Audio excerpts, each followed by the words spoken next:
How to fix Stremio subtitles not working. In this video, I'll show you how to fix Stremio subtitles quickly. Step 1. Check add-ons. Go to Add-ons and make sure Official OpenSubtitles is installed and updated. Reinstall if needed. In Settings-General, make sure Enable Subtitles is checked.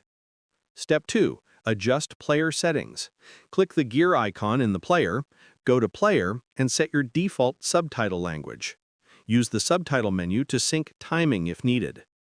Step 3. Load subtitles manually.